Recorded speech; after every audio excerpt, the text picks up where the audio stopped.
2023 has been the most insane year of video games I have ever experienced in my quarter century on this spinning space rock. I'm talking about soaring heights that reach the peaks of the video game Himalayas. Am I exaggerating? No. These are the best games of 2023 that you have to try. Here we go! 1. Piece Odyssey.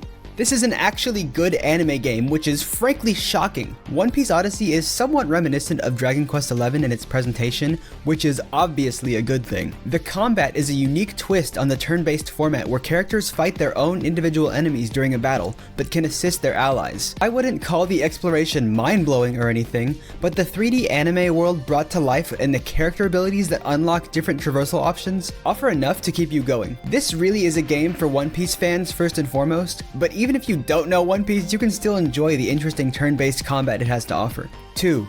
3 and 4, Persona that is, have finally been re-released across all modern consoles. I highly recommend playing Persona 4 Golden if you haven't yet. It is a beautiful JRPG set in a quiet town plagued by a crime spree, where you take control of a group of fairly realistically written high schoolers who try to get to the bottom of the mystery Scooby-Doo style while dealing with the turmoil of adolescence. The music is so good. The gameplay, for those of you who don't know Shin Megami Tensei or Persona, is basically Pokemon with demons. And the characters are just so lovable, unlike the lifeless Pokemon characters, for the most part. For Persona 3, however, I'd say you could just wait for the full-on remake titled Persona 3 Reload that's coming out in 2024. It's almost here, I'm so ready! 3. Fire Emblem Engage is a strategy RPG with a toothpaste hair protagonist. No, it's not a meme. The story here isn't great, but it has the best strategy RPG gameplay the series has seen in a long time. Do I think it's better than Fire Emblem Path of Radiance? Of course not, but you should definitely try it out if you like strategy games, or anime tropes. 4. Hi-Fi Rush has this cool cel-shaded art style that's reminiscent of Jet Set Radio. More on that later. Everything in the game world, including your attacks and the actions of your enemies, sync up to the beat of the song that's playing at any given time. It's a rhythmic game that rewards the musically inclined but can be enjoyed by all. And the soundtrack slaps harder than a rubber chicken. Hi-Fi Rush is the first entry to my best games of the year list. If you don't like that, that's cool. Hater. 5. Dead Space. The original horror game. Well, that's not true, but for those of us that are about 20 and older right now, Dead Space was one of the scariest things we'd ever experienced when it first came out. I had to cry myself to sleep for weeks after playing it. In 2023, we got a faithful remake that sent us all back into the atmosphere-strangling alien game once again. Honestly, it's weird how despite their apparent dislike for single-player titles, EA actually puts out some pretty good offline single-player games. Number 6.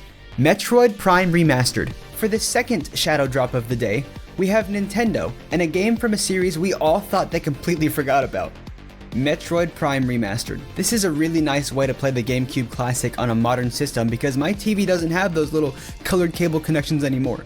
For $40, this is definitely worth getting, and it's one of the best remasters of the entire year. Yep, another one. That's the age we live in. Number 7.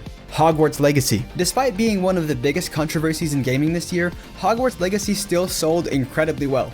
This game is every Potterhead's dream come true. Let me tell you, I have been a Harry Potter fan since I saw the first movie as a little boy, and I have been wanting to run around Hogwarts and the surrounding area my entire life. That aspect alone made the price of entry completely worth it for me. Fortunately, there's also a pretty good game here, albeit with some standard open world fare done up with a Wizarding World twist. I could not care less what anyone else thinks about this game. Hogwarts Legacy is easily one of my favorite games of the year. Number 8. Like a Dragon Ishin. If you know me at all, from any of the times I talk about Yakuza, which statistically you probably don't because 90% of you aren't subscribed, you'll know that I take every opportunity I have to scream from the rooftops about how good the Yakuza / Like a Dragon series is. I will chase you down a dark alleyway to tell you to play these games. Anyway, Ishin is a remake of an older Like a Dragon game that takes place in Edo-era Japan. You get to play as a samurai who visits several different cities that are all atmospheric recreations of real-life historical locations. I just got so sucked into the world here, and it happens every single time. I spend so much time just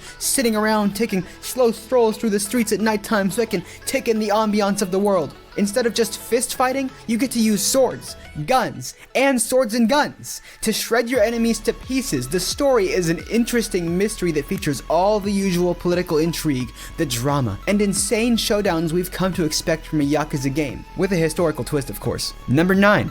PSVR 2. The PSVR 2 came out this year and it costs more than the actual PS5 itself. Okay? There are some cool games here like Resident Evil and Horizon Call of the Mountain, but who the heck out there has $550 for that in 2023? I could barely buy McDonald's. If you do have that kind of money, please let me know so I can get into your career field. Number 10. Octopath Traveler 2. This is a phenomenally beautiful game. It is exactly what I'm talking about when I say art style is more important than graphical fidelity. Team Asano's vision for what the modern day pixel art game can look like has improved with each entry, from Octopath 1 to Triangle Strategy, one of my favorites, to Live Alive, fantastic game, to Octopath Traveler 2 now. The gameplay is a great mix of classic 90s JRPGs with modern tastes. The music, well,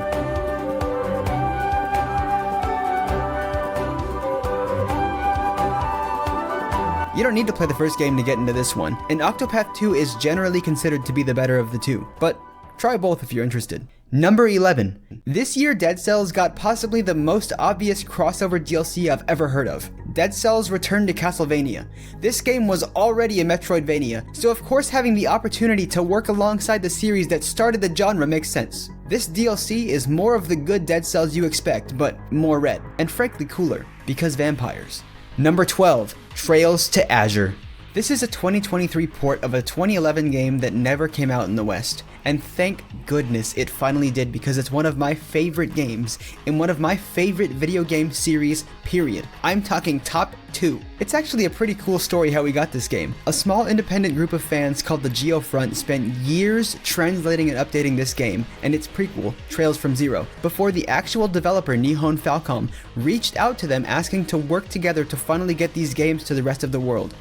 If you like JRPGs, especially slow-burning, dialogue-heavy ones with incredible soundtracks, you should check out the Trails series. The best place to start is Trails in the Sky SC on PC. If you need more advice, please ask me or visit the Falcom subreddit. Number 13. Resident Evil 4 Remake. This is the kind of remake that die-hard fans of a series deserve.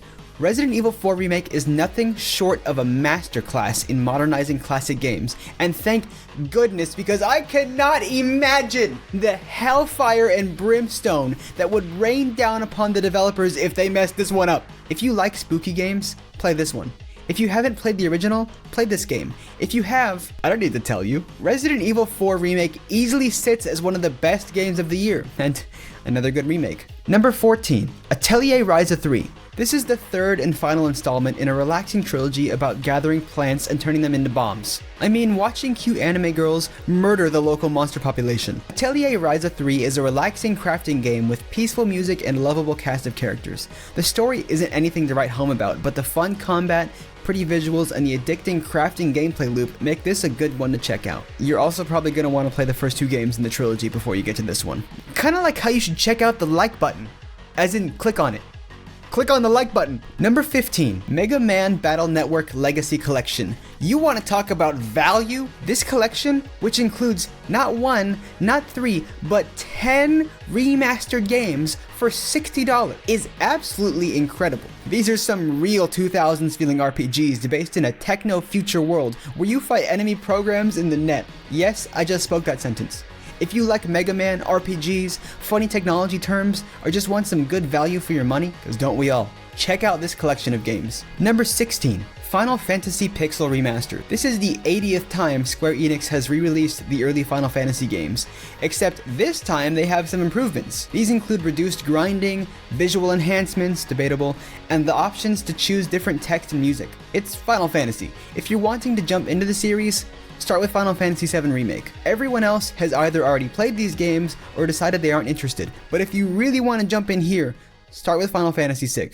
Number 17. Advance Wars Reboot Camp. After a long delay due to real-world events, Advance Wars 1 and 2 Reboot Camp launched on the Nintendo Switch. These are remakes of the Game Boy Advance games with much improved visuals and quality of life features. They're grid-based strategy games reminiscent of Fire Emblem, but without the RPG elements. If you're ready to be a tactical commander and lead your army to certain defeat, victory, pick up these games. Number 18, Dead Island 2. I think most of us were just shocked that this game wasn't actually dead on an island somewhere out in the vast expanse of the ocean. The original was one of the better zombie games. Certainly scared me half to death, but I'm a big weenie Hud Jr. Generally, people seem to think that this miraculous second installment is more of the same, so if you liked the first game, you'll probably enjoy this one. Number 19, The Legend of Zelda, Tears of the Kingdom.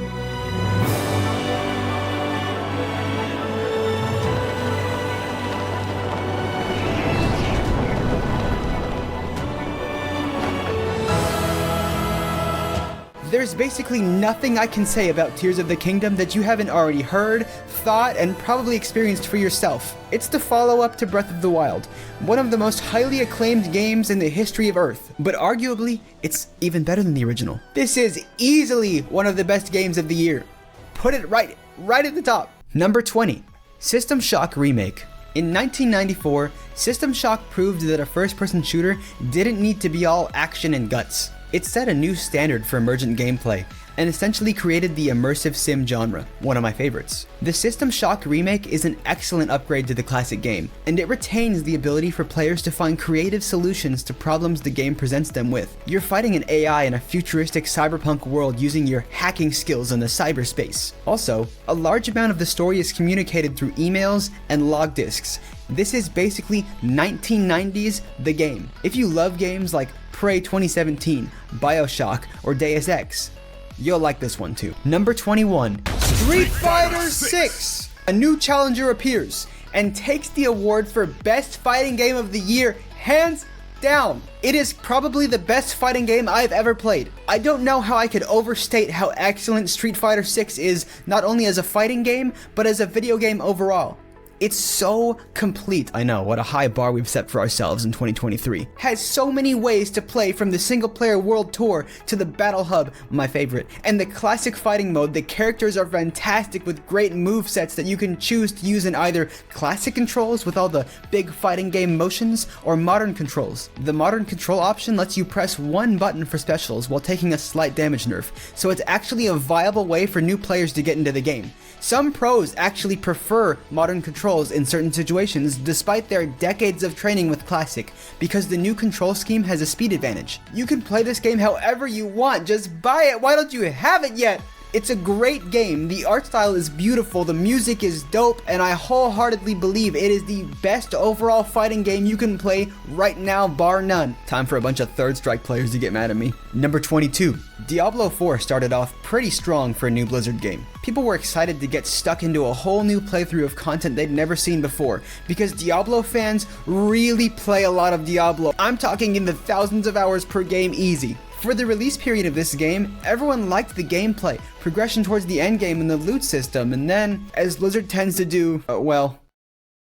Number 23. Moving on to another controversial game, we have the long-awaited Final Fantasy XVI. It takes a real long time to get a new mainline Final Fantasy game these days, so people get understandably hyped when a new one is finally coming out. After the last few games in the series, namely the 13 trilogy and 15, fans have been hotly debating what it means to be a Final Fantasy game. 16 appeared to be a return to form, going back to the series' long-abandoned medieval roots.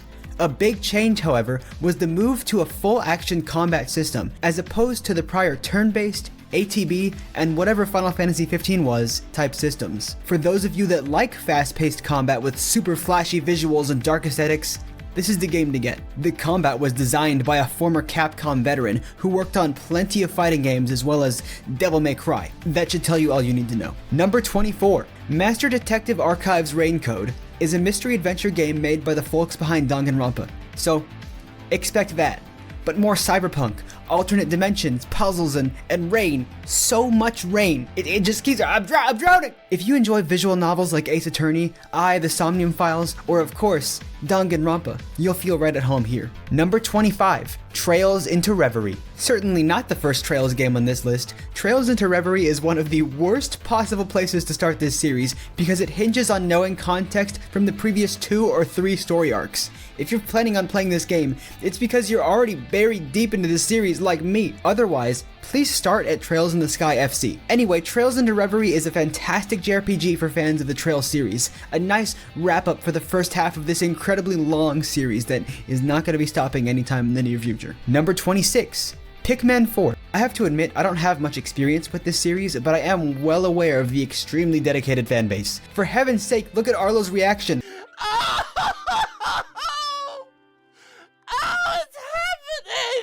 That puppet experienced the best day of his entire life when this game got announced. Pikmin is a strategy-ish series about leading funny little aliens around to do labor for you. There are lots of puzzles to solve using the Pikmin's different abilities, enemies to fight, and frankly just goofy Pikmin shenanigans to watch. You can choose to either play alone or with a player 2 in order to fix your spaceship and leave this strange Earth-like planet. If you like these nice visuals, the relaxing nature of things, or the funny little alien guys, pick this one up. Number 27. Remnant II. A few years ago, a friend and I, both lovers of Souls-like games, downloaded a free game from the Epic Games Store, because of course I didn't buy one. It was named Remnant from the Ashes. Now our main interest stemmed from the genre it claimed to represent, that which is similar to Dark Souls.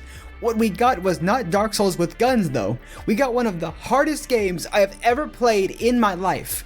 It doesn't have the highest budget, it isn't the most fancy, but if you want to play a co-op Dark Souls-like game, yes, with guns, I highly recommend playing Remnant 2, and dear lord, if you pick the highest difficulty, prepare for agony. Have fun. Number 28. Baldurs Gate 3. I actually screamed from the depths of my soul to the high heavens when Jeff Keighley announced that Baldur's Gate 3 had won Game of the Year. And not because the award actually means anything, see my Game Awards video, but because I so badly wanted one of my favorite studios of all time to get the recognition they deserve. Tears of the Kingdom obviously was a fantastic game, but Nintendo hardly needs the publicity that winning the Game of the Year award offers them. For Larian, however, it's a much bigger deal. Even after having very successful previous games, they had to fund development for this monumental game through crowd raising and a long early access period on Steam. Larian doesn't have the marketing department a corporation like Nintendo does. They aren't a household name, and despite the fact that they've made some of the best RPGs ever, you'd be pretty hard-pressed to find a casual, mainstream gamer that's actually played one of Larian's games. I am absolutely not going to get into the ridiculous amount of reasons why Baldur's Gate 3 is so utterly amazing. I will just say this: if you have even a passing interest in playing high-quality video games in your lifetime, the pursuit of greatness, pick up this game and be taken away to a completely wonderful, different world. Number 29. Bomb Rush Cyberpunk. If you can't wait to play the new Jet Set Radio game, you don't have to. Bomb Rush Cyberpunk is already here. This is easily the most stylish game of the year. It perfectly encapsulates the Jet Set Radio vibe that we all know and love, while still being its own thing. Let me read you part of the description the developers put on Steam. Quote, "Bomb Rush Cyberpunk is 1 second per second of advanced funk style." End quote. There's not a whole lot that I can say to sway you to play this game if that sentence and these visuals don't. I would recommend this 3D action platformer urban biking and skating game to anyone that likes platformers, funky music, or actually having fun. Number 30. Armored Core 6. Dark Souls with mechs. A ton of people just got mad at me for reducing a legacy From Software series down to another Souls game, and that's fair because there's no nuance in that statement. Armored Core 6 has so much more to offer than just tough boss fights. To be honest, I'm kind of a Walmart brand min-maxer, so the most addicting part to me of this game was crafting the perfect mech for each and every scenario I came across. I spent as much time in the garage tweaking my big roboto to the exact spec I needed for a given mission, only to completely rip it apart and build another for the next. The visuals are no joke either. Watching these supermassive machines move across the barren wasteland, shooting lasers everywhere, is a real spectacle for my nerdy brain. Let me warn you though, if my opening statement didn't, this mech fighting action game with lots of guns and lasers can be brutally difficult at times. That's kind of why we like it. Number 31. Sea of Stars is a wonderful indie RPG that absolutely accomplished its goal of taking its players back to the nostalgic SNES era while still feeling fresh and modern. There's clear inspiration from Chrono Trigger here, along with games like Super Mario RPG, which we'll get back to in a bit, Final Fantasy VI, Golden Sun, and so on. Each part of the game takes what you'd expect and pushes it to the next level. The turn-based combat keeps you actively engaged throughout a battle. The traversal isn't on super strict rails, and even small details like the character sprite animations just make this game so much more than pixely nostalgia bait. Please check this out. If you need some third-party validation, Sea of Stars did win Indie Game of the Year, so at least someone out there agrees with me. Number 32, Starfield is a video game. That's about the most I can say before people from either side of the argument start getting mad at me. Fortunately for you though, I don't really care. Starfield is Bethesda's newest role-playing game, which tells you a lot of things.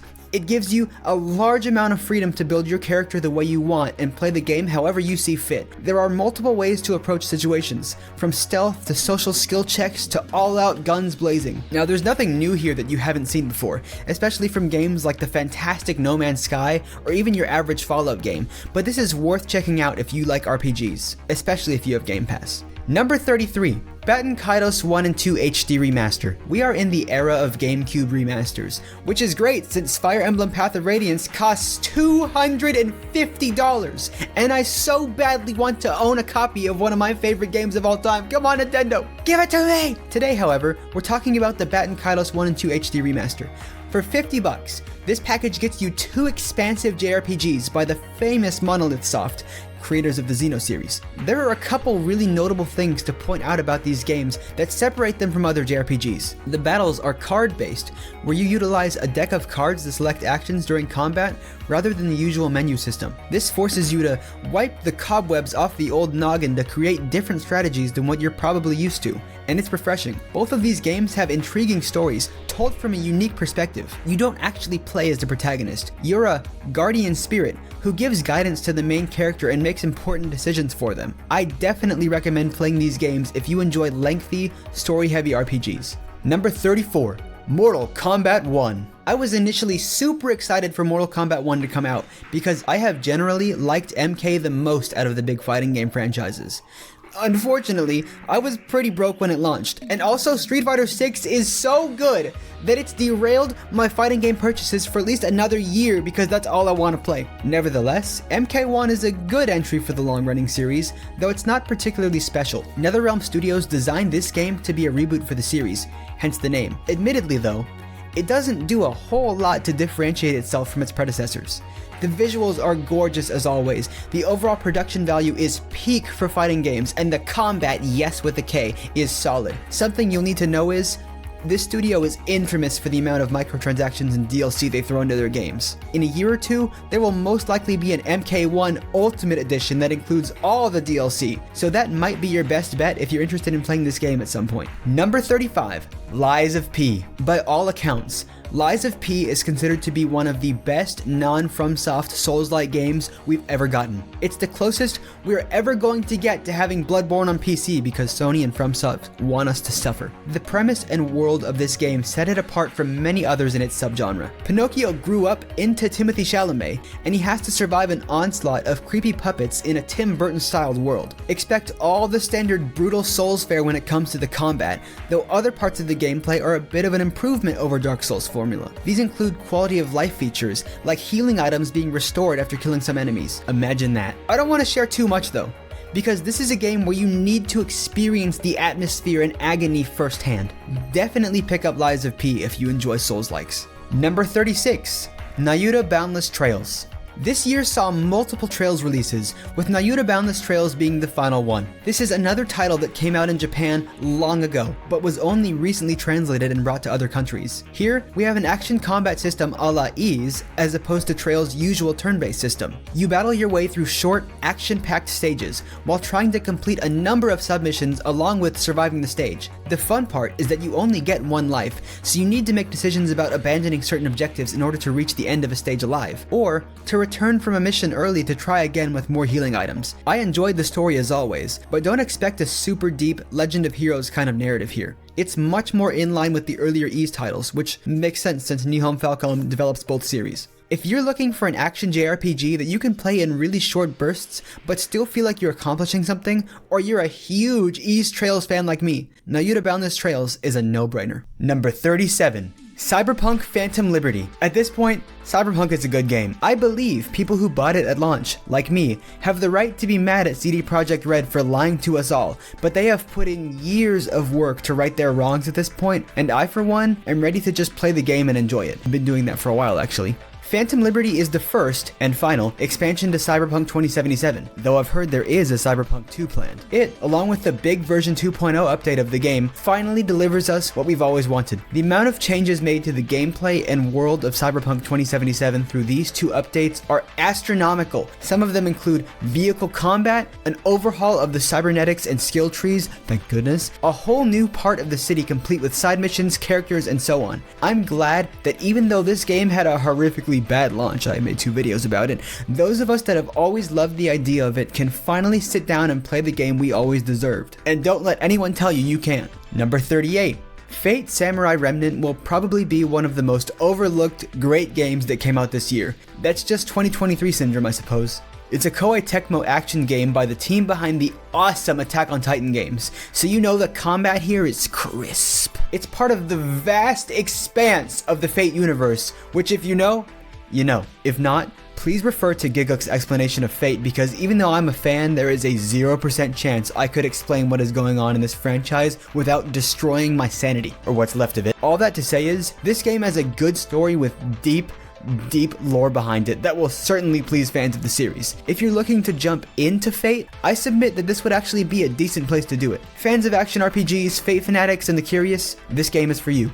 Number 39, Assassin's Creed Mirage. This is by no means one of the best games of the year, but well done Ubisoft for actually making a concise game that doesn't waste everyone's time doing meaningless filler gameplay for 50 hours. Assassin's Creed Odyssey and Valhalla. Mirage is an attempt to return to the series' roots, and that's about it. If you like classic Assassin's Creed, you'll like this, but don't expect anything on the level of the Ezio Auditore trilogy. Number 40, Spider-Man 2. This game got snuffed so hard at the Game Awards, I could not believe it. I kept saying, yo, no awards for Spider-Man 2 at all? Like nothing? Yo, who's voting for this? This game is way too good to be forgotten in the sea of 23. That's a good phrase to describe the year. Fortunately, all the real gamers know Insomniac makes a fantastic Spider-Man game. Spider-Man 2 is an improvement over the stellar first game in almost every way.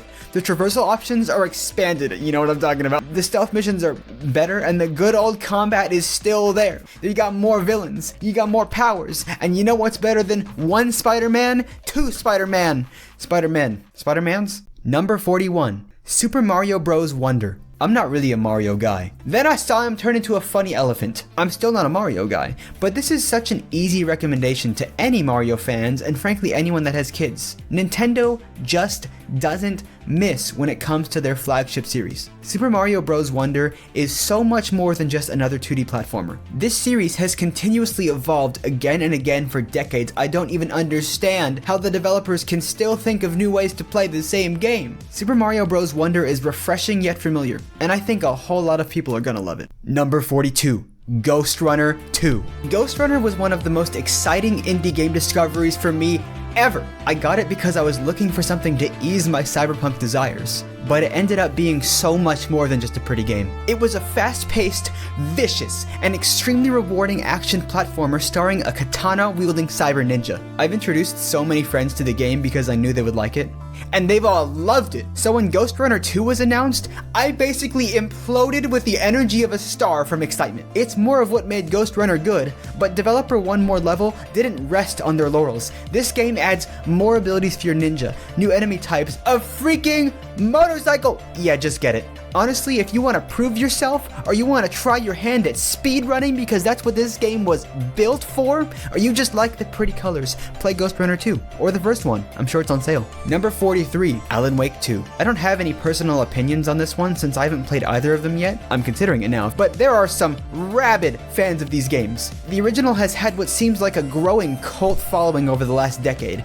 and everyone that's talked about Alan Wake 2 just raves about it. This is a really unique survival horror game that experiments with the fundamental concept of what a video game is. The story is unlike anything you will find anywhere else in modern gaming, and the combat is equally distinct. I have to mention, even as an outsider, that this is one of the most breathtaking games I have ever seen when we're talking about the visuals. This is what I imagine the world would look like if I didn't have terrible eyesight. Gosh dang Asian eyes. Honestly, just watching a playthrough of this game and trying to follow what's going on is mind-bending, and I can really appreciate Remedy for going all out and sticking to their weird ideas here. I really liked Control. and I think this is a game that takes their formula to the edges of what's possible in gaming right now. They keep taking these big risks and making big winners. I love it. Absolutely take a look at Alan Wake 2 if you like survival horror games, weird inventive things, or just want something different than what we've been getting so much of. Number 44. Star Ocean: The Second Story R. One of the games I was looking forward to the most all year was Star Ocean: The Second Story R. I haven't had much interaction with the long-running Star Ocean series up until this year when I checked out Star Ocean: The Divine Force. That game wasn't really for me, but I did think it was good for what it was. I've heard from many different people that Star Ocean 2 is the best in the series, so I've been waiting for the opportunity to play it for years now. I was just hoping it would get a simple port to modern consoles, but Square Enix went above and beyond to give us this stellar remake of the classic PlayStation game. The visuals, oh Lord, the visuals of this game are off the charts. The devs removed the annoying random encounters, thank goodness, and made enemies visible on the map. There are a metric boatload of endings to the story depending on what actions you take throughout the game and who you spend your time with. I've heard there might be something like 80 endings. Some studios can barely even be bothered to make sure their one ending is any good, but Star Ocean: The Second Story R is cooking an 80-course feast out here. The action combat system is similar to the early Tales of games, and you know I like that. Look, do you like action RPGs? Do you want to like JRPGs? Have you been wanting to get into the Star Ocean series? Buy it. Just buy it. Number 45. Like a Dragon Gaiden: The Man Who Erased His Name is an absurdly long title for a very good video game. Don't be fooled by the name change. This is still a Yakuza game, and it's about the series' former longtime protagonist Kiryu. It tells the story of what he was doing in between the events of Yakuza 6 and Like a Dragon, and sets the stage for the upcoming Like a Dragon Infinite Wealth. This is very much a Gaiden, or a side story, so don't expect a full-length game here. But the same drama-soaked narrative, absurd side stories, and addicting minigames are all here.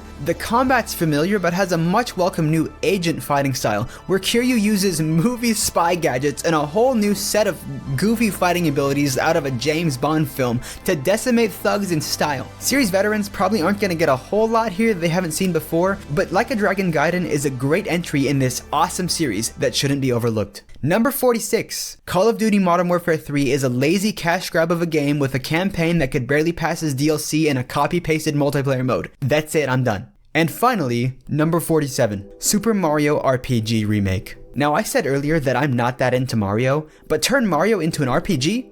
Now we're talking. This remake of the original 1996 SNES game is faithful in all the right ways. The music has been reorchestrated by the original composer, the legendary Yoko Shimomura, and of course she knocked it out of the park. The graphics are now fully 3D while somehow maintaining the original art style. As for the combat, it's easy to see where Sea of Stars got its inspiration. You can find the turn-based with time button press combo here as well, though as far as I know, this is the game that invented that mechanic. Many people consider this quirky game to be the best Mario RPG period, and I'm glad the developers did such a good job with the remake. I highly recommend this game if you're looking to break into RPGs, or if you just want a more relaxing, easier game in the genre. Oh my gosh, that was a lot of games. I hope you found at least a couple you're interested in, because good golly if you didn't, what am I doing here? Also, I wrote this whole video early in December, so if I missed some amazing game that came out after that, I got screwed by time. I apologize. Thank you so much for watching. Make sure to subscribe, and I will see you all when I actually make another video right on schedule, I'm sure.